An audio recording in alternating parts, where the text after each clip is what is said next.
회당장 야이로는 유대교의 회당장임에도 불구하고 많은 사람들이 보는 앞에서 예수님 앞에 나와 무릎을 꿇고 간절히 기도합니다. 내 어린 딸이 죽게 되었사오니 오셔서 그 위에 손을 얹으사 그로 구원을 받아 살게 하소서. 딸을 살려달라는 겁니다. 예수님은 그의 간절한 기도를 들으시고 직접 야이로의 집에 찾아가십니다. 도중에 12년 동안 혈루증을 앓던 여자를 만나십니다. 그녀의 병을 고쳐주시고 사람들 앞에서 그녀의 믿음을 칭찬하십니다. 본문 34절 있죠. 딸아, 내 믿음이 너를 구원하였으니 평안히 가라. 내 병에서 놓여 건강할지어다. 이렇게 잠시 시간을 지체하시는 동안 야이로의 집에서 급한 전갈이 옵니다. 딸이 금방 죽었다는 겁니다. 아주 슬픈 소식입니다.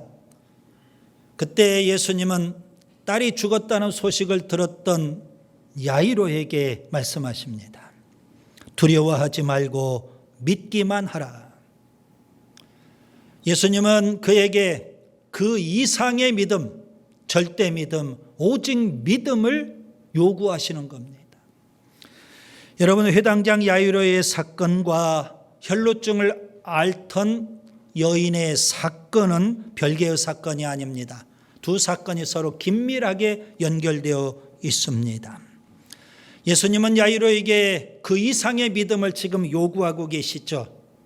그때 예수님은 혈루증 앓았던 여자의 믿음을 염두에 두시고 야이로에게 믿음을 요구하시는 겁니다. 그래서 오늘 설교의 제목은 지난 시간과 똑같이 그 이상의 믿음, 절대 믿음, 오직 믿음에 대해서 말씀드리려고 합니다. 따라서 합시다. 절대 믿음, 오직 믿음. 절대 믿음이 중요합니다. 오직 믿음으로 살아야 합니다. 본문 25절에 보면 12년 동안 혈루증을 앓던 여자가 등장합니다. 여기서 혈루증은요, 체내의 혈소판이 망가져서 피가 멈추지 않고 계속 흐르는 병, 하혈하는 병을 가리키는 겁니다. 12년 동안 하혈을 했던 겁니다. 몸이 망가질 대로 다 망가졌을 겁니다. 그 당시에는 이 혈루증이 난치병, 불치병입니다. 레위기 15장에 보면 유출병이라고 표현되어 있습니다. 유대교에서는 혈루증을 부정하게 그렇게 여깁니다. 그래서 혈루증 걸린 사람은 부정한 사람입니다. 그래서 유대교의 종교 집회라든가 유대인들의 모임에 참석하지 못하도록 철저하게 금지를 시켰습니다. 또 혈루증 걸린 사람은요, 이혼 사유가 됩니다. 그래서 혈루증에 걸리면 가정에서 버림받습니다. 유대 사회에서 추방이 됩니다. 그리고 유대교에서도 격리가 되는 겁니다. 아주 비참한 삶을 살 수밖에 없는 겁니다. 본문 26절을 보세요. 그녀는 많은 의사에게 많은 괴로움을 받았다고 했습니다. 혈루증을 치료하기 위해서 모든 방법을 다 동원해 봅니다. 모든 노력을 다 기울입니다. 아마도 유명한 의사들을 다 찾아갔을 겁니다. 좋은 치료를 다 받아봤을 겁니다. 좋은 약은 다 먹어봤을 겁니다. 계속 26절을 보세요. 가진 것을 다 허비하였다고 했습니다. 혈루증을 낫기만 바라면서 모든 가진 재산을 다 투자해서 치료해 보는 겁니다. 12년 동안. 치료비로 모든 재산을 다 탕진합니다. 이제 빈털터리가 되고 말았습니다. 그런데 그녀의 병세는 어떠했을까요? 계속 26절을 보세요. 아무 효험도 없고 도리어 더 중하여졌다고 했습니다. 그녀의 병은 시간이 지날수록 갈수록 더 상태가 중해지고 있는 겁니다. 이제는 더 이상 찾아갈 의사도 없습니다. 치료할 방법도 없습니다. 치료할 돈도 없습니다. 빈털터리입니다. 갈수록 병은 더 중해지는 상태입니다. 그녀 입장에서 보면 최악의 상태, 최고의 절망적인 상태입니다. 한마디로 그녀는 의사와 병원으로부터 버림받은 사람입니다. 가정과 이웃과 사회로부터 버림받은 사람입니다. 상황이 그 정도 되면 대부분 사람은 낙심하고 절망합니다. 포기합니다. 더 이상 소망이 없기 때문에 그렇습니다. 그녀는 12년 동안 투병을 하면서 매일 그녀의 병든 몸이 그녀에게 말하는 소리를 아마 들었을 겁니다. 나는 안 돼. 내 병은 고칠 수 없어. 더 이상 방법이 없어. 이제는 끝났어. 그녀의 몸이 그녀에게 이렇게 끊임없이 말하고 있는 겁니다. 그녀는 12년 동안 병과 싸워야 했고요. 12년 동안 주변 환경과 싸워야 했고요. 12년 동안 끊임없이 낙심하게 하고 포기하게 하고 절망하게 하는 자기 자신과 싸워야 했던 겁니다. 아마도 가장 힘든 싸움은 자기 자신과의 싸움이었을 겁니다. 그렇게 힘든 하루하루를 버티고 있는 겁니다. 수없이 낙심하고 수없이 낭망했을 겁니다. 절망했을 겁니다. 하루에도 12번 이상 포기하고 싶었을 겁니다. 본문 27절을 보세요. 그녀는 그렇게 절망적인 상황에서 어느 날 예수님의 소문을 듣습니다. 예수님의 신유 사역에 대한 소문을 듣게 돼요. 우리가 그동안 마가복음을 쭉 살펴보지 않았습니까? 예수님은 중풍병자를 고치셨어요. 한편 손 마른 사람을 고치셨어요. 군대 귀신 들린 사람도 고치셨어요. 여러분 그 소문이 유대 사회에 쫙 퍼지지 않았을까요? 그녀에게도 그 소문이 들린 겁니다. 그 소문을 듣는 순간 그녀의 믿음이 시작이 됩니다. 여러분 수많은 사람이 예수님의 소문을 들었지만 유독 그녀가 그 소문을 듣고 믿음을 갖기 시작합니다. 여러분 성경에 믿음은 들음에서 난다고 했어요. 로마서 10장 17절 그러므로 믿음은 들음에서 나며 들음은 그리스도의 말씀으로 말미암았느니라. 많은 사람들이 듣지만 혈루증 걸린 그 여인이 절망적인 상황에서 예수님의 소문을 듣고 믿음을 갖기 시작합니다. 여러분 기독량으로 듣든 직접 와서 듣든 먼저 들어야 되는 겁니다. 들어야만 믿음이 생기기 때문에 그래요. 그녀는 예수님의 소문을 듣고 믿음을 갖기 시작합니다. 오늘 본문에 보면 많은 사람 앞에서 예수님이 그녀의 믿음을 칭찬하는 것 아니겠습니까? 그녀의 믿음에는 어떤 요소가 담겨 있을까요? 예수님은 그녀의 믿음을 염두에 두고 회당장 야이로에게 두려워하지 말고 믿기만 하라. 그 이상의 믿음, 절대 믿음, 오직 믿음을 요구하시는데 그녀의 믿음은 어떤 믿음일까요? 그녀의 믿음 속에는 세 가지 요소가 담겨 있습니다. 첫째, 긍정적인 생각입니다. 본문 28절을 보세요. 이는 내가 그의 옷에만 손을 대어도 구원을 받으리라 생각함일러라. 여러분 여기서 주목해야 될 표현은 생각이라는 단어입니다. 절망적인 상황에서 그녀가 무슨 생각을 하고 있느냐가 중요하겠죠. 그녀는 긍정적인 생각을 합니다. 희망을 품습니다. 가장 암울한 때, 가장 어둠의 때, 그때 하나님께서 예레미야 선지자를 통해서 말씀하십니다. 예레미야 29장 11절 여호와의 말씀이니라. 너희를 향한 나의 생각을 내가 아나니 평안이요 재앙이 아니니라. 너희에게 미래와 희망을 주는 것이니라. 주님이 그렇게 말씀하십니다. 하나님은 오늘 우리에게 주시는 것 절망이 아니라 희망이고요. 아멘. 불안이 아니라 평안이고요. 아멘. 재앙이 아니라 축복인 줄 믿습니다. 그녀는 예수님에게 다가가서 예수님의 겉옷을 손을 댑니다. 여러분 오해하지 마세요. 예수님에 다가가서 예수님의 겉옷에 손을 댄 그 순간 그녀가 긍정적인 생각을 한 것은 아닙니다. 맨 처음 예수님의 소문을 듣는 그 순간부터 그녀는 긍정적인 생각을 하는 겁니다. 그녀는 이렇게 생각합니다. 비록 의사와 병원이 나를 포기했어도, 내가 비록 불치병이어도 예수님은 내 병을 고칠 수 있다. 그렇게 생각하는 겁니다. 지난 12년 동안 어떤 의사도 어떤 약도 나를 치료하지 못했어요. 난 치병이에요.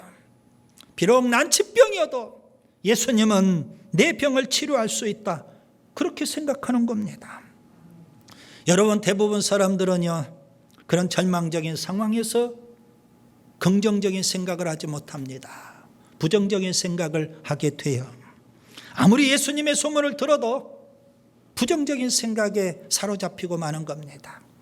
더 이상 해봐야 소용없을 거야. 내 병은 아무도 못 고쳐. 예수님이라고 별 수 있겠어. 그렇게 부정적으로 생각하게 되는 겁니다. 민수기 13장 14장에 12 정탐꾼 사건이 나옵니다. 출애굽한 이스라엘 백성이 가데스 바네에서 12명의 정탐꾼을 가나안 땅에 보냅니다. 그들이 40일 동안 가나안 땅을 정탐하고 돌아와서 보고를 해요. 정탐꾼 가운데 10명이요, 가나안 땅을 정복할 수 없다고 부정적으로 보고합니다. 가나안 족속은 우리보다 강하다. 우리는 스스로 보기에도 메뚜기 같다. 뛰어봐야 벼룩이라는 겁니다. 반면에 갈렙과 여호수아 두 사람은요, 긍정적인 보고를 합니다. 하나님이 우리와 함께 하신다. 가나안 족속을 두려워하지 마라. 그들은 우리의 먹이다. 그들은 우리의 밥이다. 이렇게 보고를 해요. 그런데 이스라엘 백성은 부정적인 보고를 듣고 부정적인 생각을 해요. 하나님을 불신앙하고 하나님께 원망을 해요. 그러다가 광야에서 다 죽고 말았던 겁니다. 여러분, 부정적인 생각은 불신앙입니다. 우리로 하여금 낙심하게 하고 포기하게 하고 절망하게 해요. 부정적인 생각이에요. 반면에 긍정적인 생각은 신앙입니다. 절대 낙심하지 않습니다. 절대 포기하지 않습니다. 절대 절망하지 않습니다. 주님은 그녀의 이 긍정적인 생각을 귀하게 보시는 겁니다. 둘째, 적극적인 행동입니다. 본문 27절을 보세요. 예수의 소문을 듣고 무리 가운데 끼어 뒤로 와서 그의 옷에 손을 대니. 여러분, 여기서 주목해야 될 표현이 있습니다. 그녀의 행동을 표현한 세 가지 동사입니다. 듣고, 와서, 대니. 거기 하나를 더 추가한다면 예수님의 소문을 듣고 그녀가 절망의 자리, 낙심의 자리, 포기할 만한 그 자리에서 그녀가 일어났다는 점입니다. 듣고 일어나서, 그리고 와서 예수님의 옷에 손을 댔던 겁니다. 그녀는 낙심과 절망과 포기의 자리에 그냥 주저앉아 있지 않습니다. 오만 상을 찌푸리고 한숨만 푹푹 쉬고 있지 않습니다. 생을 포기하도록 유혹받지 않습니다. 믿음으로 일어났고요. 믿음으로 예수님 앞에 나아갔고요. 믿음으로 예수님의 옷에 손을 댔던 겁니다. 여러분, 절망의 자리에서 그녀가 일어나는 그 행위 쉬운 일은 아닙니다.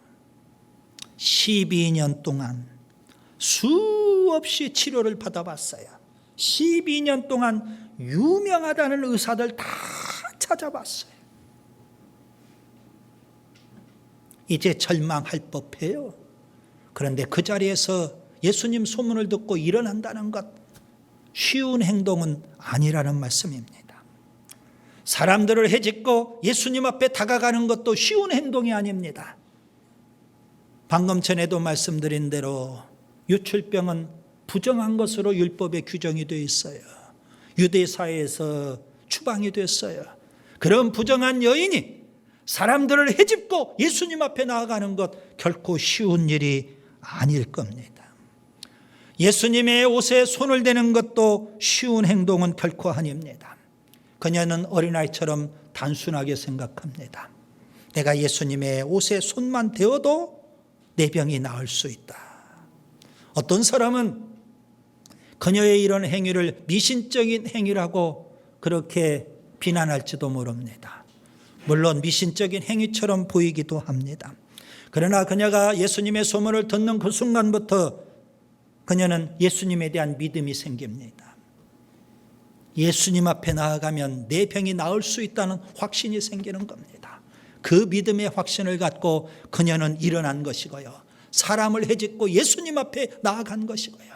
그 믿음으로 예수님의 옷을 붙잡았던 겁니다. 믿음의 행위입니다. 민수기 21장에 불뱀 사건이 나옵니다. 광야의 이스라엘 백성이 하나님과 모세를 원망해요. 모세를 향해서 왜 광야에서 자꾸 우회하느냐고 그렇게 모세와 하나님을 비난하고 욕합니다. 먹을 것이 없다, 마실 물이 없다, 그렇게 원망하고 비난을 합니다. 그래서 하나님은 원망하고 불신앙하는 이스라엘 백성들에게 불뱀을 보내십니다. 독사보다도 더 강한 뱀을 보내셨어요. 그 뱀에 물린 자마다 다 죽어갑니다. 수많은 사람들이 죽어가요. 이스라엘 백성이 아우성을 치죠. 그런데 여러분, 불뱀에 물렸다 할지라도 불뱀에서 살아나는 방법이 있어요. 모세는 장대 위에 놋뱀을 높이 달아놓습니다. 그 놋뱀을 바라만 보면 불뱀에서 치료가 될 수 있다는 겁니다. 여러분, 놋뱀을 바라보는 행위, 미신적인 행위 같죠? 지극히 단순한 행위이죠. 그것 좀 바라본다고 무슨 불뱀의 독에서 치료가 될 수 있겠어? 그렇게 생각할 수 있는 것 아니겠습니까? 믿음으로 놋뱀을 바라보는 행위가 중요한 겁니다. 여러분, 믿음은 반드시 행동으로 드러납니다. 야고보서 2장 26절, 영혼 없는 몸이 죽은 것 같이 행함이 없는 믿음은 죽은 것이라. 행동으로 드러나지 않는 믿음은요, 죽은 믿음이라는 겁니다. 아무리 긍정적인 생각을 한다 할지라도 적극적으로 행동하지 않는다면 그 믿음은 거짓 믿음입니다. 주저함과 망설임도 믿음이 아닙니다. 믿는다면 먼저 긍정적으로 생각하고 적극적으로 행동하는 겁니다. 그녀는 믿음으로 일어났어요. 사람들을 헤집고 예수님 앞에 다가왔어요. 그리고 믿음으로 예수님의 옷을 붙잡았어요. 적극적인 행동, 주님이 귀하게 보시는 겁니다. 셋째, 담대한 고백입니다. 해당장 야이로의 딸이 아주 위급합니다. 촌음을 다투는 상황입니다. 예수님이 왜 그것을 모르시겠어요? 그런데 야이로의 집에 가시는 도중에 예수님은 잠시 멈추십니다. 그리고 사람들을 바라보면서 시간을 지체하십니다. 본문 30절, 누가 내 옷에 손을 대었느냐? 제자들이 의아하게 생각하죠. 지금 예수님 주변에 사람들이 움집해 있습니다. 이리 밀치고 저리 밀치는 상황 아니겠습니까? 의도적으로 예수님 옷에 손을 댄 사람도 있겠지만 무의식적으로 예수님의 옷을 만지는 사람도 분명 있을 겁니다. 예수님은 당신의 옷에 손을 댄 사람을 어떻게 하셨을까요? 그녀가 믿음으로 예수님 옷에 손을 대었을 때 예수님은 당신의 몸에서 능력이 나가는 것을 스스로 깨닫게 되신 겁니다. 그녀가 12년 동안 고생했던 혈루증이 나은 것, 이것은 우연이 아닙니다. 예수님의 능력으로 나은 겁니다. 본문 30절을 보세요. 예수께서 그 능력이 자기에게서 나간 줄을 곧 스스로 아시고, 그녀는 믿음으로 예수님의 옷을 붙잡았고요. 예수님은 그 능력으로 그녀의 병을 고쳐주신 줄 믿습니다. 예수님이 그녀를 적극적으로 찾고 계시는데요. 만약에 예수님이 적극적으로 그녀를 찾지 아니하셨다면 사람들이 모른 채 조용히 묻힐 법한 그런 일이었습니다. 그녀는 예수님 앞에 두려워 떨며 엎드립니다. 많은 사람이 지켜보는 가운데 예수님 앞에 이실직고합니다. 사실대로 다 고백을 합니다. 예수님 그녀에게요, 고백할 수 있고 간증할 수 있는 기회를 제공해 주시는 겁니다. 그래서 그녀를 찾고 계시는 거죠. 누가 내 옷에 손을 대었느냐. 그녀는 예수님의 능력으로, 예수님의 은혜로, 예수님을 통해서 이 혈루증이 나았다고 예수님 앞에 고백하고 사람들 앞에 간증하고 있는 겁니다. 예수님은 그녀의 믿음을 칭찬하시죠. 본문 34절입니다. 따라 내 믿음이 너를 구원하였으니 평안히 가라. 내 병에서 놓여 건강할지어다. 그녀의 믿음은 담대하게 고백하고 간증하는 믿음입니다. 로마서 10장 9절과 10절입니다. 내가 만일 내 입으로 예수를 주로 시인하며 또 하나님께서 그를 죽은 자 가운데서 살리신 것을 내 마음에 믿으면 구원을 받으리라. 사람이 마음으로 믿어 의에 이르고 입으로 시인하여 구원에 이르느니라. 고백하고 시인할 것을 주님은 요구하시는 겁니다. 초대교회 성도들을 보세요. 엄청난 핍박과 박해를 받습니다. 유대교로부터, 로마 제국으로부터 엄청난 박해를 받으면서 그들은요, 예수님은 하나님의 아들 그리스도라고 담대하게 고백하고 시인합니다. 그리고 그들의 고백과 시인이 진실하다는 것을 그들은 목숨 바쳐서 순교하면서 증명하고 있는 겁니다. 여러분, 예수님을 부끄러워하면 안 됩니다.